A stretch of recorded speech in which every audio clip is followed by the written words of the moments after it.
సుప్రసిద్ధ క్షేత్రం ఆంధ్ర రాష్ట్ర రాజధాని హైదరాబాద్ నుంచి సుమారు 450 కిలోమీటర్ల దూరంలో అనంతపూర్ జిల్లా తాడిపత్రి గ్రామంలో నెలకొని ఉంది. ఈ క్షేత్రాన్ని చేరడానికి రాష్ట్ర నలుమూల నుండి రైలు బస్సు సౌకర్యాలు ఉన్నాయి.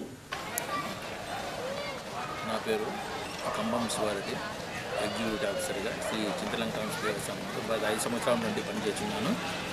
ఈ దేవస్థానము నేను ఛాతి తీసుకున్న కొత్త రోజుల్లో ఈ చుట్టుప్రక్కల అన్యాక్రాంతము ఎంక్రోచ్మెంట్స్ ఉండేవి.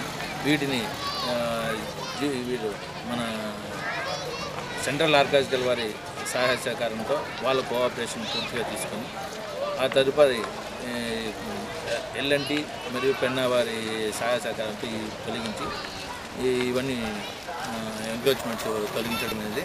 ఆ తర్వాత సెంట్రల్ ఆర్కాలజికల్ వారు ఈ యొక్క డెవలప్మెంట్ వర్క్స్ సెంట్రల్ గవర్నమెంట్ నుంచి ఫండ్స్ తెప్పించి జీర్ణోద్ధరణ పనులన్నీ చేపట్టినారు. ఈ విధంగా ఈ డెవలప్ ఈ స్థితికి రాగలిగింది. దీని గత 30 ఏళ్ళ కిందట ఈ ప్రాంతం అంతా చాలా జీర్ణావస్థలో ఉండేది. ఇప్పుడు ఎంతో మెరుగైన పరిస్థితుల్లో ఈ దేవాలయం ఈ పట్టణాన్ని నడుపుతున్న ఈ దేవాలయం ఈ విధంగా కనపడుతుందనంటే ప్రభుత్వం వారి సెంట్రల్ గవర్నమెంట్ యొక్క సహాయ సహకారాలు, వారి యొక్క ప్రోత్సాహము, ఇక్కడ పనిచేసిన ఈ సెంట్రల్ గవర్నమెంట్ ఉద్యోగస్తుల యొక్క కృషి కూడా ఎంతో ఉంది.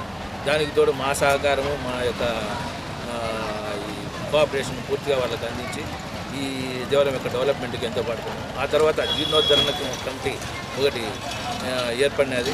వారు కూడా ఈ దేవస్థానం యొక్క అభివృద్ధి కోసం చాలా పాటుపడినారు.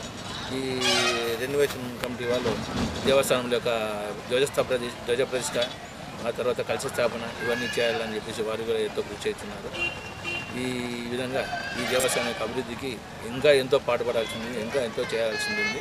వడ్డీ కాసుల వాడైన ఈ వెంకటేశ్వరుడు సకల ప్రజలకు సర్వశుభాలను కలిగించాలని కోరుకుంటూ మళ్ళీ మరో పుణ్యక్షేత్రంలో కలుసుకుందాం. అంతవరకు సెలవు.